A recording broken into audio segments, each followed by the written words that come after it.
Hello friends, good evening. स्वागत है आपका एक बार फिर से एक नए वीडियो में। आज की डेट है 23 मार्च और ये द हिंदू का एक आर्टिकल है जिसके जरिए हम अपनी इंग्लिश को इम्प्रूव करेंगे। उम्मीद है पूरा सेशन आपको समझ में आएगा, आपको ग्रामर के सारे पॉइंट्स बताए जाएंगे। चलिए स्टार्ट करते हैं इसकी हेडलाइन से। हेडलाइन है Modi assesses impact of West Asia conflict on India. ठीक है, ये सेंटेंस आपको पता चलेगा होगा प्रेजेंट इंडिफिनिट टेंस में है। असेस मीन्स होता है आकलन करना, मूल्यांकन करना, ठीक है, रिव्यू करना, समीक्षा करना। क्लियर है? यानी मोदी ने आकलन किया, इम्पैक्ट मीन्स प्रभाव का, ऑफ वेस्ट एशिया कॉन्फ्लिक्ट यानी पश्चिम एशिया संघर्ष का, ऑन इंडिया भारत पर। यानी मोदी ने भारत पर वेस्ट एशिया संघर्ष के प्रभावों का आकलन किया। अगर हम ग्रामर की बात करें तो सेंटेंस प्रेजेंट इंडेफिनिट टेंस का हो गया। ये सेंटेंस में जो मोदी वर्ड है ये सब्जेक्ट है, जो कि क्या है, नाउन है। ये वर्ब है, वर्ब में एस एस क्यों लगा, क्योंकि सब्जेक्ट आपका सिंगुलर था तो हम वर्ब को सिंगुलर बनाने के लिए उसमें एस एस लगा देते हैं। ये इम्पैक्ट एस एस वर्ब का ऑब्जेक्ट है, जो कि क्या है, नाउन है। इसकी मीनिंग क्या होती है, प्रभाव। ऑफ क्या हो गया, प्रीपोजिशन, उसका ऑब्जेक्ट क्या है, वेस्ट एशिया कॉन्फ्लिक्ट, इसमें क्या वर्ड, नाउन। कॉन्फ्लिक्ट मीन्स क्या होता है, संघर्ष। ऑन एक प्रीपोजिशन, उसका ऑब्जेक्ट क्या हो गया, इंडिया। क्लियर है? यानी सेंटेंस की मीनिंग हो गई, मोदी ने भारत पर वेस्ट एशिया संघर्ष के प्रभाव का आकलन किया। ठीक है, ये जो आपकी समरी है न्यूज में आती है, लेकिन एक बार देख लेते हैं। कह रहा है कैबिनेट कमिटी ऑन सिक्योरिटी, यानी सुरक्षा पर जो कैबिनेट कमिटी थी, डिस्कस यानी चर्चा की, डाइवर्सिफाइंग यानी विविधता लाने की, सोर्सेस ऑफ इंपोर्ट्स यानी आयात के जो साधन है उसमें, यानी कि इसको शॉर्ट फॉर्म में सीसीएस बोलते हैं। ठीक है, सीसीएस ने आयात के सोर्सेस में डाइवर्सिफाइंग यानी विविधता लाने पर चर्चा की। कौन कौन से इंपोर्ट, इंक्लूडिंग इसमें शामिल हैं fertilisers, chemical, pharmaceuticals and petrochemicals. ये चार नाम दे दिया। ठीक है, पीएम डायरेक्ट्स, पीएम ने निर्देश दिया। होल ऑफ गवर्नमेंट अप्रोच यानी पूरा जो सरकारी अप्रोच है उसको निर्देशित किया। ठीक है, अभी ये जो समरी है दोबारा से न्यूज में आएगी तो हम डिटेल में देखेंगे, ठीक है, ग्रामर के पॉइंट ऑफ व्यू से। क्लियर है? तो आप याद कर सकते हैं असेसमेंट क्या होता है, आकलन करना है। असेसमेंट नाउन होता है, आपने सुना होगा। कंफ्लिक्ट क्या होता है, संघर्ष। क्लियर है? अब चलिए हम एंटर करते हैं न्यूज में और इसको थोड़ा सा जूम करके बड़ा करते हैं, थोड़ा सा छोटा कर देते हैं। ठीक है, देखिए कह रहा है as tensions continue to escalate in West Asia. कह रहा है कि जैसा कि, एज मीन्स क्या है, जैसा कि जो tension continue to escalate, escalate means होता है बढ़ना, कंटिन्यू मीन्स क्या होता है, जारी रखना। जैसा कि तनाव बढ़ना जारी है। ठीक है, in West Asia, West Asia में, threatening energy and commodity supply routes. Threatening यानी कि जो खतरा पैदा कर रहा है, किस चीज के लिए, एनर्जी यानी ऊर्जा, एंड कमोडिटी मतलब जो वस्तुएं होती हैं उसके सप्लाई के रूट्स में। कह रहा है कि जैसा कि वेस्ट एशिया में जो टेंशन है वह स्केलेट करना जारी है, यानी वो बढ़ना जारी है, और वह क्या कर रहा है, ऊर्जा और जो वस्तुएं हैं उसके सप्लाई के रास्तों को थ्रेटन कर रहा है, खतरे में डाल रहा है। तो होता क्या है, prime minister Narendra Modi on Sunday, यानी prime minister Narendra Modi Sunday को चेयर मतलब अध्यक्षता किए, अ मीटिंग एक बैठक की, ऑफ द किसकी बैठक, कैबिनेट कमिटी ऑन सिक्योरिटी की, जिसको सीसीएस बोलते हैं। किस लिए, टू रिव्यू यानी समीक्षा करने के लिए, द सिचुएशन स्थिति का, एंड और सजेस्ट सुझाव देने के लिए, मिटिगेटिंग मेजर्स यानी कि उसको कम करने के जो उपाय हैं, ठीक है, उस पर उसको सजेस्ट किया है। आपको थोड़ा सा डाउट हो सकता है, जैसे कई बार आप देखते हैं जो वर्ब की आईएनजी फॉर्म होती है वो दो काम करती है, जिरंड का भी काम करती है और प्रेजेंट पार्टिसिपल का भी काम करती है। किसका, प्रेजेंट पार्टिसिपल। अगर वर्ब की आईएनजी फॉर्म प्रेजेंट पार्टिसिपल का काम करेगी, उसके बाद जो नाउन आता है उसको क्या वो मॉडिफाई करेगी, उसके बारे में बताएगा। ठीक है, अगर वो जिरंड है तो जिरंड का काम नाउन बनने का होता है। किसका, नाउन बनने का। और ये वर्ब भी होती है, इसका ऑब्जेक्ट आता है। ठीक है, इसके आगे ऑब्जेक्ट। आप देखो पार्टिसिपल के आगे नाउन आता है और जिरंड के आगे ऑब्जेक्ट आ सकता है, जिरंड का ऑब्जेक्ट। तो दोनों क्या होते हैं, नाउन होते हैं। इसलिए आपको यहाँ पे डाउट हो सकता है कि ये जिरंड है या फिर पार्टिसिपल है, तो आप मीनिंग से समझ सकते हैं। ठीक है, क्लियर है? जैसे यहाँ पे जो सजेस्ट है मिटिगेटिंग मीजर्स, ये मीजर्स आपका नाउन है। मिटिगेटिंग मीजर्स यानी कि उसको शांत करना, उसको कम करने वाले उपाय। तो यहाँ पे मिटिगेटिंग क्या है, प्रेजेंट पार्टिसिपल है। और जो ऊपर हेडिंग में था यहाँ पे डाइवर्सिफाइंग, ये आपका जीरंड है। क्या है, जीरंड है। ये सोर्स जो है, ये आपका जीरंड का ऑब्जेक्ट है। किसको डाइवर्सिफाइंग करने का, किसको विविधता किस चीज में लाने का, सूत्रों में, सोर्सेस, साधनों में। ठीक है, अभी इसको दोबारा एक्सप्लेन करूंगा आगे। समझ गए ना? तो आपको थोड़ा सा ध्यान देना पड़ेगा, यहाँ पे थोड़ा कंफ्यूजन होता है, क्योंकि जीरंड का ऑब्जेक्ट भी नाउन होता है और पार्टिसिपल तो नाउन लेता ही लेता है। ठीक है, तो आपको थोड़ा सा मीनिंग समझना पड़ेगा, थोड़ी प्रैक्टिस करने की जरूरत है। क्लियर है? तो एक बार दोबारा से देखते हैं। कह रहा है जैसा कि वेस्ट एशिया में तनाव, जो टेंशन्स है, जो तनाव है, वो लगातार बढ़ रहा है। Threatening energy and commodity supply routes, जिससे कि एनर्जी और कमोडिटी की जो सप्लाई के रास्ते हैं उसमें खतरा पैदा हो रहा है। Prime minister Narendra Modi on Sunday, इस चीज को ध्यान रखते हुए प्राइम मिनिस्टर नरेंद्र मोदी ने संडे को सीसीएस की मीटिंग की अध्यक्षता की। क्या करने के लिए, समीक्षा करने के लिए सिचुएशन की, और जो मिटिगेटिंग मेजर्स हैं उसको सजेस्ट करने के लिए कि इसको कम करने के क्या उपाय लगाए जा सकते हैं। ठीक है, मिटिगेट अच्छा वर्ड है। मिटिगेट मीन्स होता है किसी को सूद करना, शांत करना। ठीक है, क्लियर है? आगे देखते हैं। अगर इसमें वर्ड की बात करें तो एस्केलेट मीन्स होता है बढ़ना। ठीक है, कमोडिटी मतलब होता है वस्तुएं। ठीक है, और कुछ रिव्यू मीन्स क्या होता है, समीक्षा करना, एसेस करना, ऊपर आया था ना। मिटिगेटिंग मीन्स शांत करना, किसी चीज को कम करना। क्लियर है? आगे देखते हैं। आगे कह रहा है अ गवर्नमेंट स्टेटमेंट सेड, यानी एक गवर्नमेंट यानी सरकार के एक स्टेटमेंट में कहा गया। क्या कहा गया, द मीटिंग, मीटिंग ने एसेस किया, मीटिंग ने एसेस किया, आकलन किया, किस चीज का, द ऑनगोइंग यानी चल रहे, कन्फ्लिक्ट्स संघर्ष का, short, long and medium term impact. यानी एक सरकारी स्टेटमेंट में कहा गया कि इस मीटिंग, इस बैठक ने चल रहे जो संघर्ष के छोटे, बड़े और जो मीडियम टर्म इम्पैक्ट है उसका क्या किया, आकलन किया। इसको प्योर हिंदी में बोलेगे आप कि अल्पकालिक, दीर्घकालिक और जो मध्यम, मीडियम टर्म मतलब ड्यूरेशन है। ठीक है, और जो मध्यम ड्यूरेशन के इम्पैक्ट है उनका क्या किया, आकलन किया। क्लियर है? देखो, द गवर्नमेंट स्टेटमेंट सेट, यहां तक एक क्लॉज है, यहां से एक नई क्लॉज शुरू होती है। The meeting assessed, assessed verb की सेकेंड फॉर्म हो गई। क्या असेस किया, conflict, short, long and medium term impact. ये जो असिस्ट का ऑब्जेक्ट है नाउन, इम्पैक्ट है यहाँ पे। ठीक है, ये जो बीच में आया है ऑन गोइंग एडजेक्टिव है। Conflicts possessive case of noun है, नाउन का पोसेसिव केस है। ठीक है, ये short, long and medium term ये सब क्या है, एडजेक्टिव है। क्लियर है? यानी कि सरकारी बयान में कहा गया कि इस मीटिंग ने चल रहे जो संघर्ष है, जो लड़ाई है, उसके शॉर्ट यानी छोटे, लंबे और जो मध्यम अवधि के प्रभावों का आकलन किया। क्लियर है? आगे देखते हैं। Further more, further more means होता है इसके अलावा। आगे क्या किया, द कमिटी ने आल्सो डिस्कस्ड, डिस्कस किया, पोटेंशियल मेजर्स यानी जो संभावित उपाय हैं, both immediate and long term यानी दोनों, तत्काल, इमीडिएट मीन्स क्या होता है तुरंत वाले उपाय, और लॉन्ग टर्म यानी दीर्घकालिक उपाय, टू मैनेज द क्राइसिस, इस क्राइसिस से निपटने के लिए। कह रहा है इसके अलावा कमिटी ने इस क्राइसिस से निपटने के लिए जो संभावित मेजर्स हैं उन पर चर्चा की। मेजर्स कैसे, दोनों टाइप के, तुरंत वाले और लॉन्ग टर्म वाले, दोनों टाइप के पोटेंशियल मेजर्स पर डिस्कशन किया। जो डिस्कस वर्ब है आप देख रहे हो, इसके बाद कोई प्रीपोजिशन नहीं आ रहा है। यही सारी चीज रीडिंग आपको बताती हैं। आप न चाहते हुए भी, आप रीजन नहीं जानोगे, लेकिन अगर रीडिंग अच्छी है आपकी तो आप एरर ढूंढ लोगे। डिस्कस के बाद कोई यहाँ पे प्रीपोजिशन नहीं आ रहा है, ऊपर भी नहीं आया, नीचे भी नहीं आया। ठीक है, तो आप समझ सकते हैं डिस्कस कोई प्रीपोजिशन नहीं लेता है। क्लियर है? आगे देखते हैं। अगर यहाँ पे पोटेंशियल की क्या मीनिंग होगी, संभावित, पॉसिबल। ठीक है, मेजर्स मीन्स उपाय पता ही है, इमीडिएट मीन्स तुरंत, एंड लॉन्ग टर्म मतलब दीर्घकालिक। क्लियर है? आगे देखते हैं। आगे कह रहा है द ऑनगोइंग कन्फ्लिक्ट यानी जो चल रहा संघर्ष है in West Asia, West Asia में, will have significant short, medium and long term impact on the global economy.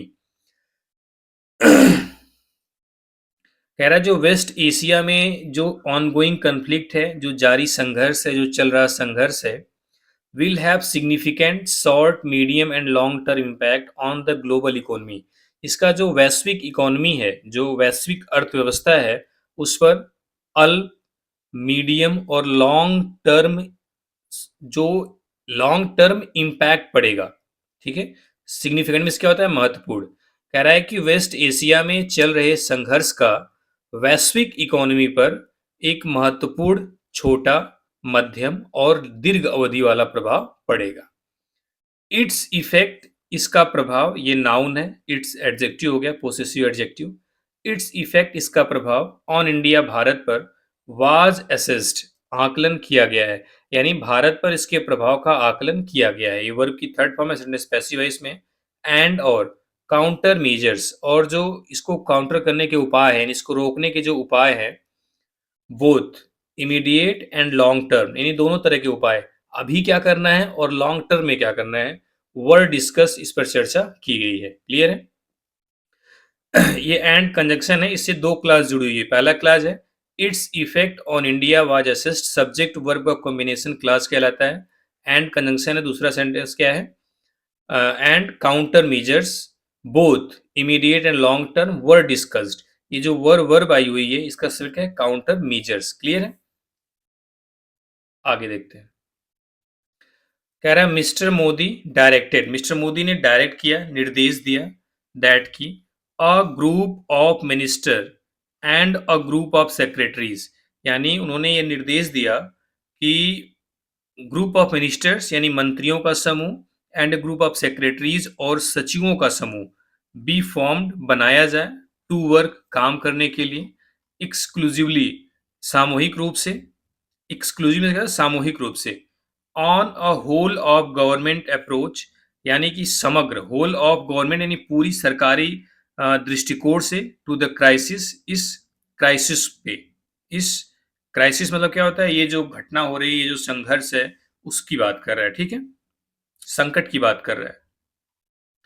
कह रहा है मिस्टर मोदी ने निर्देश दिया कि मंत्रियों का एक समूह और सचिव का एक समूह तैयार किया जाए, बनाया जाए, ताकि वह जो सरकारी अप्रोच है उस पर पूरी तरीके से काम करे, टू द क्राइसिस, इस संकट से निपटने के लिए। द प्राइम मिनिस्टर यानी प्रधानमंत्री ने अर्ज किया, रिक्वेस्ट की, सेक्टोरल ग्रुप से, यानी प्रधानमंत्री ने जो क्षेत्रीय ग्रुप हैं उनसे अर्ज किया है, to work in consultation with all stakeholders, यानी जितने भी स्टेक होल्डर्स हैं, जितने भी हितधारक हैं, उनके साथ कंसल्टेशन, उनके साथ परामर्श करके कार्य करने का आग्रह किया। ठीक है, अल्टरनेट सोर्सेस, यानी कि अल्टरनेट सोर्स क्या है, हमारे पास दूसरे विकल्प क्या है। ठीक है, आगे देखते हैं। कह रहा है द सीसीएस डिस्कस्ड, यानी जो कैबिनेट कमेटी ऑन सिक्योरिटी है उसने डिस्कस किया, diversifying sources of major imports including fertilisers, chemicals, pharmaceuticals and petrochemicals. अब वो चीज आपको समझ में आएगी। देखो यहाँ पे जो डाइवर्सिफाइंग है, ये आपका क्या है, जीरंड है। ऊपर आया हुआ वर्ड क्या था, पार्टिसिपल था, वो आगे आने वाले नाउन को मॉडिफाई कर रहा था, लेकिन ये आगे आने वाला जो नाउन सोर्सेस है, ये इसका ऑब्जेक्ट है डाइवर्सिफाइंग का। यानी द सीसीएस डिस्कस डाइवर्सिफाइंग, यानी सीसीएस ने विविधता लाने पर चर्चा की। डाइवर्सिफाइंग मतलब विविधता लाने पर चर्चा की, किस चीज में, सोर्सेस, साधनों पर, किस चीज के, स्रोतों में, साधनों पे, किस चीज के, ऑफ मेजर इंपोर्ट्स, यानी जो मुख्य आयात हैं, इंपोर्ट्स मीन्स क्या होता है, आयात, यानी जो प्रमुख आयात हैं उसके जो सोर्स हैं उस पे विविधता लाने पर चर्चा की।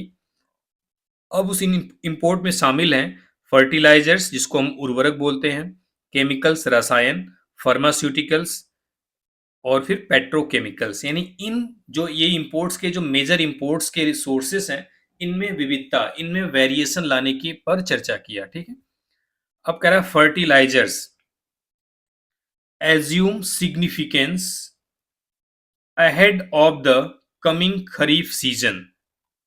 देखो कह रहा है fertilisers assume significance ahead of the coming kharif season. अब कह रहा है जो फर्टिलाइजर्स हैं, जो उर्वरक हैं, उनका जो सिग्निफिकेंस है वो एज्यूम हो जाता है, बढ़ जाता है, कब, ahead of, before the coming kharif season, यानी आने वाले खरीफ सीजन से पहले, कह रहा है आने वाले खरीफ सीजन से पहले जो उर्वरक हैं उनका जो सिग्निफिकेंस है, जो इम्पोर्टेंस है वो बढ़ जाता है। एंड और इन व्यू ऑफ द डिसरप्शन, एक सेकेंड,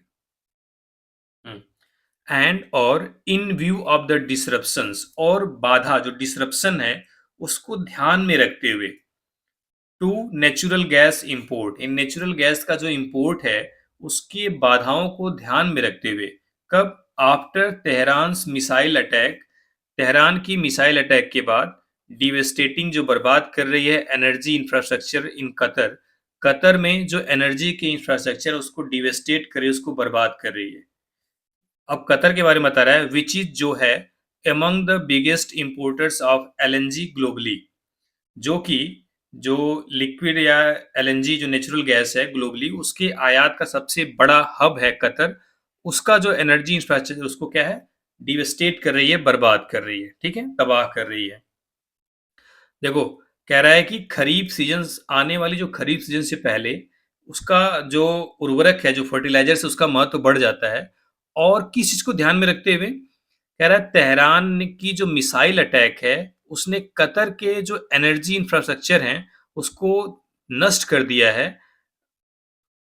और कतर है क्या, बिगेस्ट इंपोर्टर्स है एलएनजी का वैश्विक रूप से, यानी पूरी दुनिया में। जब वो बर्बाद हो रहा है तो इसमें नेचुरल गैस के इंपोर्ट्स में बाधा आ रही है, उसको ध्यान में रखते हुए कह रहा है, ठीक है। आगे कह रहा है, द मेजर्स, यानी जो उपाय हैं टेकन, लिए गए in the last few years, पिछले कुछ सालों में, टू मेंटेन, बनाए रखने के लिए, एडुकेट स्टॉक्स, यानी पर्याप्त स्टॉक्स ऑफ फर्टिलाइजर्स, फर्टिलाइजर्स के, विल एंश्योर, यह सुनिश्चित करेंगे, टाइमली अवेलेबिलिटी, यानी समय पर उपलब्धता, एंड फूड सिक्योरिटी, और खाद्य सुरक्षा। कह रहा है पिछले कुछ सालों में स्टॉक्स, यानी फर्टिलाइजर्स की स्टॉक्स को, एडेक्वेट स्टॉक्स को, यानी पर्याप्त स्टॉक को मेंटेन किए रहने का जो मेजर है वह टाइमली अवेलेबिलिटी और फूड सिक्योरिटी को एंश्योर करेंगे, ठीक है। अल्टरनेट सोर्सेस ऑफ फर्टिलाइजर्स, यानी कि जो फर्टिलाइजर्स का अल्टरनेट सोर्स है, आल्सो डिस्कस्ड, उस पर भी चर्चा की गई, टू एंश्योर, ये सुनिश्चित करने के लिए, कंटिन्यूड अवेलेबिलिटी, यानी लगातार अवेलेबल हो, इन द फ्यूचर, भविष्य में, द स्टेटमेंट सेट, स्टेटमेंट में कहा गया, ठीक है। कह रहा है भविष्य में यह लगातार अवेलेबल हो, इसकी अवेलेबल हो, इसको सुनिश्चित करने के लिए भी चर्चा की गई, ठीक है, वैकल्पिक सोर्स पर। आगे कह रहा है, द कैबिनेट कमिटी, यानी जो कैबिनेट कमिटी है, also called for ensuring an adequate supply of coal stocks at all power plants। कह रहा है कैबिनेट कमिटी ने कॉल्ड फॉर, आह्वान किया किस चीज का, ensuring, ये सुनिश्चित करने का, एन adequate सप्लाई, एक पर्याप्त सप्लाई, पर्याप्त आपूर्ति, ऑफ कोल स्टॉक, यानी कोयले का जो भंडार है, एट ऑल पावर प्लांट, सभी पावर प्लांट्स पर। यानी कि जो कैबिनेट कमेटी है, जो मंत्रिमंडल की समिति है, उसने सभी जो पावर प्लांट्स हैं, यानी जो बिजली के प्लांट्स हैं, उनमें कोयले का पर्याप्त सप्लाई हो, इसको सुनिश्चित करने का भी आह्वान किया। द कार्बन कमोडिटी, यानी जो कार्बन कमोडिटी, यानी जो कार्बन की वस्तुएं हैं, ठीक है, बिकम्स, हो जाते हैं, इसेंशियल, आवश्यक, with power demand expected to peak in summers, क्योंकि कह रहा है पावर की जो डिमांड है, उम्मीद है, टू पीक, बढ़ने की, इन समर्स, गर्मियों में। कह रहा है गर्मियों में जो पावर, यानी जो बिजली की डिमांड है वो बढ़ने की उम्मीद है, और the potential constraint of natural gas supplies due to the ongoing conflict. देखो, इसका मतलब यहां से देखो ऐसे है, कह रहा है the carbon commodity becomes essential, कह रहा है कि जो कार्बन युक्त वस्तुएं हैं वो अत्यंत आवश्यक हो जाती हैं, कब, अब ये रीजन बता रहा है क्यों हो जाती हैं, with power demand expected to peak in summers, कह रहा है गर्मियों में जो बिजली की डिमांड है वो चरम पे पहुंच जाती है, इस वजह से। दूसरा रीजन बता रहा है, और the potential constraint of natural gas supplies, और जो नेचुरल गैस की सप्लाई पर जो संभावित कंस्ट्रेंट है, जो रोक है, जो रिस्ट्रिक्शन है, due to the ongoing conflict, यानी चल रहे संघर्ष के कारण। कह रहा है चल रहे संघर्ष के कारण जो नेचुरल गैस की सप्लाई में कॉन्स्ट्रेंट है, जो रुकावट है, उसके कारण, और गर्मियों में जो पावर की डिमांड होती है वो बहुत ज़्यादा होती है, इसके कारण जो कार्बन की वस्तुएं हैं वो काफ़ी आवश्यक हो जाती हैं। ठीक है, ये थी न्यूज़, उम्मीद है समझ में आया होगा। चलिए, थैंक यू वेरी मच।